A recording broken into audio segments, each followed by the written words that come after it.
Welcome back, guys. Episode 5, The Parent Trap. Thanks for checking back in, tapping back in with me as we continue on this journey. I know last week we talked about expectations versus reality.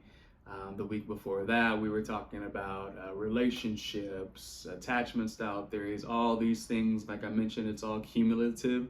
And so today we're actually going to get into kind of the basics of ABA. We're going to jump into maybe like what is behavior. We're going to jump into behavior management, and I'm also going to give you guys a little homework for this lesson as well too, for the ones that have stuck around and will continue to. So hope you guys are ready. I always say I don't want to keep you guys too long, so we're going to jump into it and go ahead and get started. So today we're going to define what is behavior. Right? So in the field of ABA, applied behavior analysis, behavior is the most important part. And so behavior is pretty much anything that a organism does. Throughout this episode, I'm going to be as unscientific as possible to help you guys understand these concepts and strategies, because if I use, verbatim of what B.F. Skinner said or what, Pavlov is using and all these strategies, you guys will be in the dictionary. You guys will be confused. You guys have no idea what I'm talking about. So I'm going to keep it simple, which is one of my mottos, and I'm going to hopefully make it make sense for you guys. And so behavior, right? Behavior is anything that we can see that an organism can do. And so today we're going to be talking specifically about negative behaviors.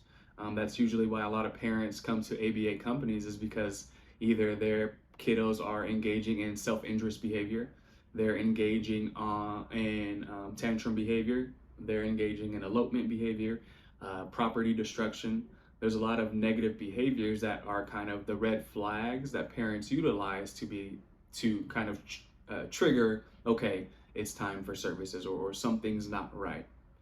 And so usually when I first talk to parents in those situations, when we figure out what the behavior is or what the behavior is that we want to change, we want to figure out, is it neurotypical or is it excessive?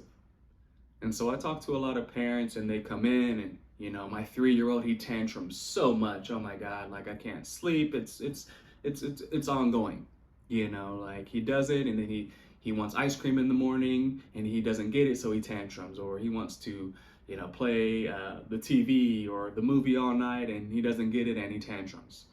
And so what I highlight for parents in those situations is that we have to differentiate between what is a typical 3-year-old, right, versus what is excessive.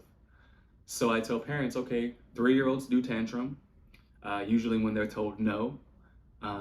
So in that specific situation, I'll tell parents that, okay, well, our neurotypical 3-year-old at that same age, under those same circumstances, is going to tantrum, or is going to act out, or is going to cry and scream or destroy property to a certain degree.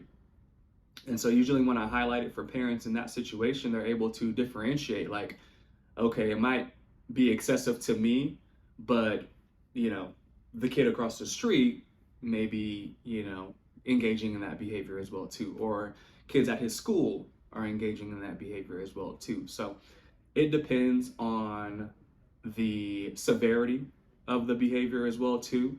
And so I tell parents, we definitely want to differentiate between neurotypical and excessive. But if it's excessive, of course, let me know. If it's 15, 20, 30 times a day he's doing that, if it's self-interest behavior, no kid should be engaging in that behavior. So if your kiddo even does that once or twice a day, then that's something that we can implement for. If they elope, if they run out of the house, if they run into the street, we definitely want to work with those severe behaviors based upon what you're telling us to differentiate if it's typical or excessive. And so that's usually the first thing I talk to parents about, is just excessive versus kind of neurotypical behavior. And then usually we kind of talk about the maladaptive or the negative behaviors that they do display.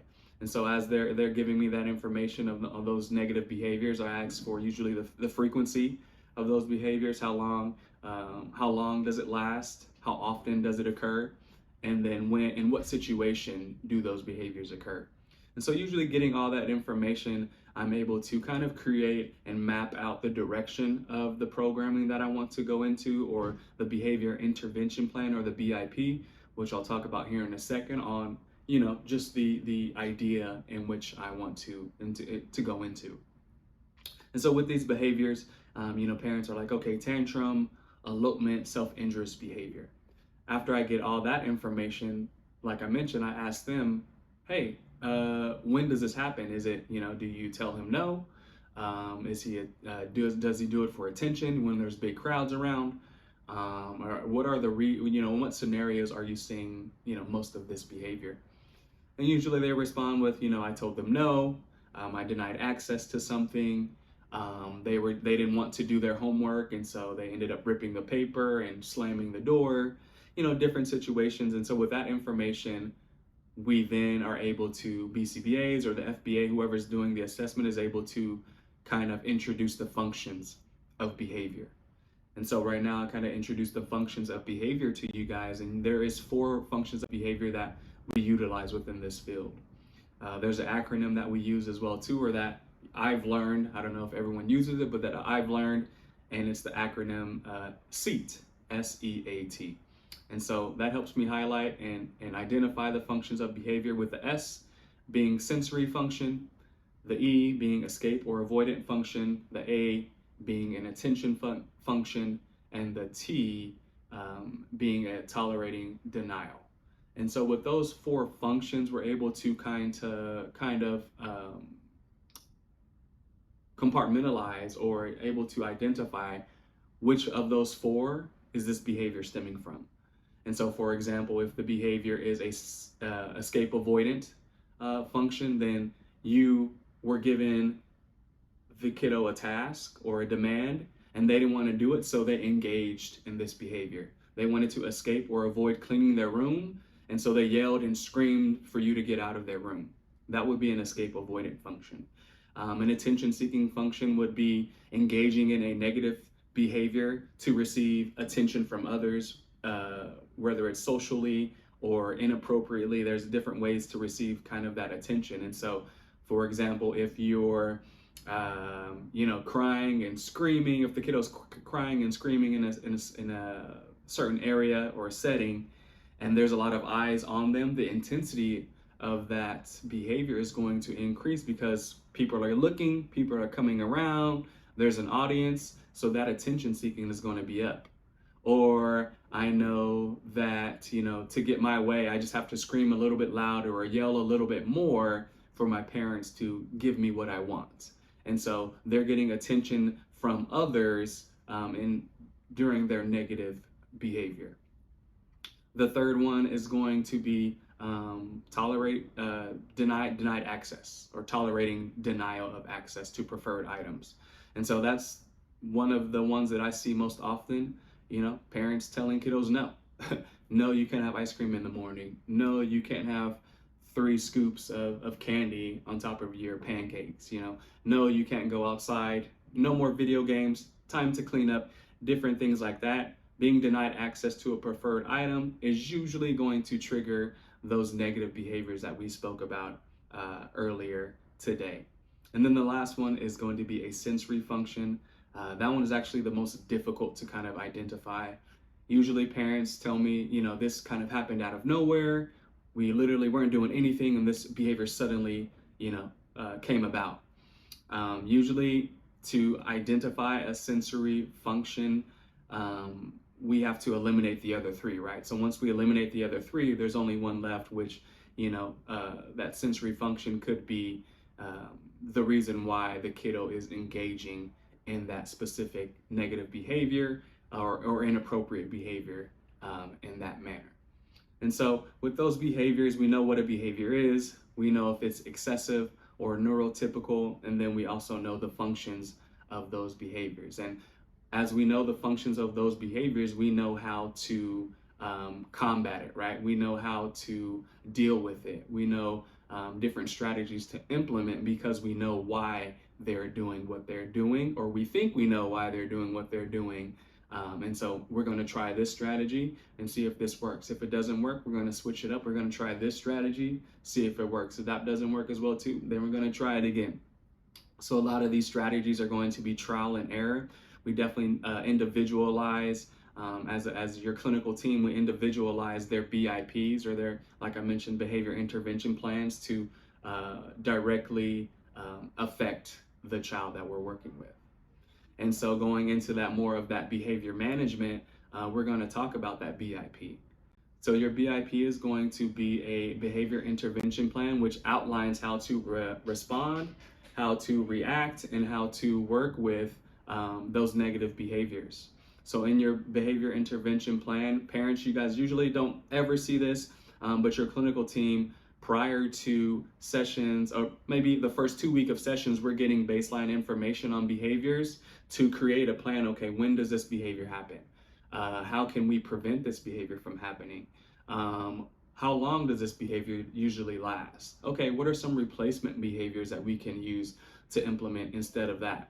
So with that behavior management, we're getting all this information, we're individualizing it specifically for the kiddo. So when we do, say, week 3 or week 4, when we're really getting into programs, staff knows, like, okay, usually when I tell him to pick up the trash, this triggers a behavior. So let me maybe switch the way I say it, or maybe let me do something or switch something around to see if that affects his behavior in a positive and or negative way. And so that BIP is pretty much going to outline for the clinical team how to respond and how to react in certain situations. And like I mentioned earlier, getting that baseline information, we call that getting ABC data. So ABC stands for antecedent, behavior, and consequence. That antecedent is pretty simple. Antecedent means what happens before the behavior. I told them no. It was time to clean up. It was time to go to school.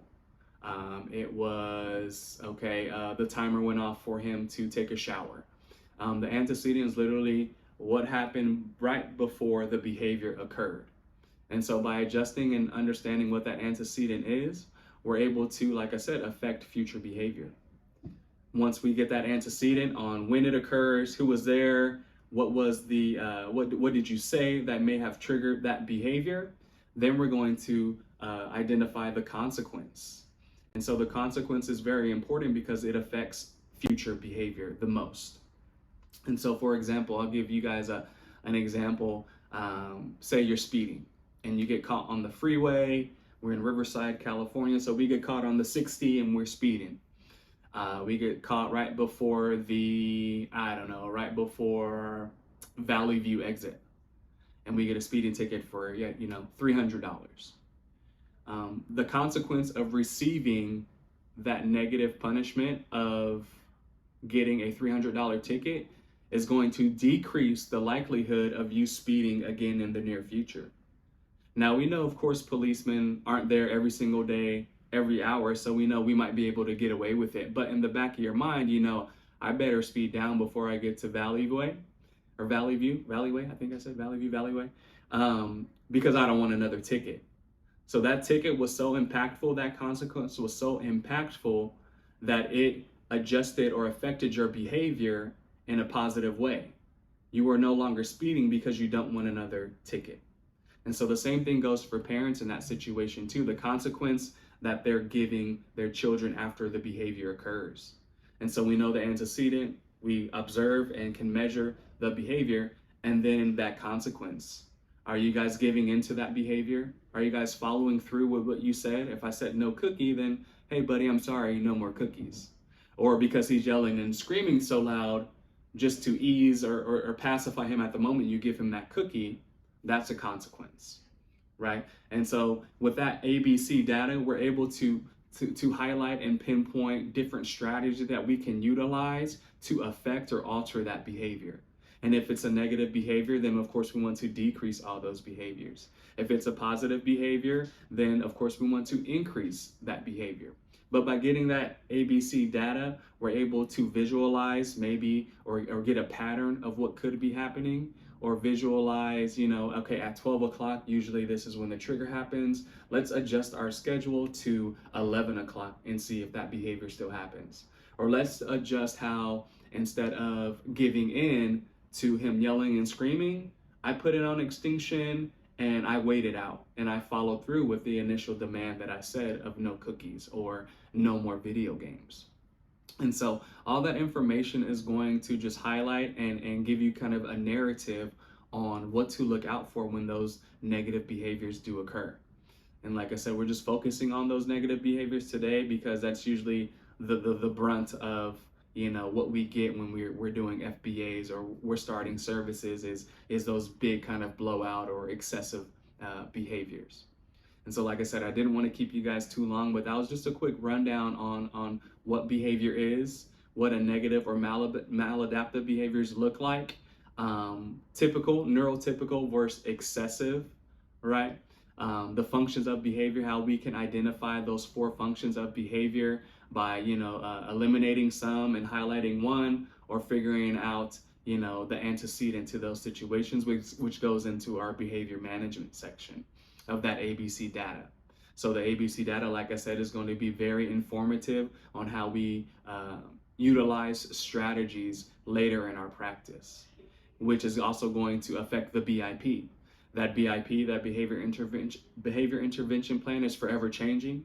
We're going to, like I said, individualize it specifically to your son or daughter's needs to increase those positive behaviors and decrease those negative ones. And so to wrap it up, just want to give you guys a little bit of homework, right? So those parents that may be struggling with those negative behaviors, or for those parents that may be wanting to alter or affect a certain behavior in a positive or negative way, I want you to take some ABC data. So make a little box, make a little tic-tac-toe box and write A, B, C. And then when the behavior occurs, we're going to write the behavior in the section that says B.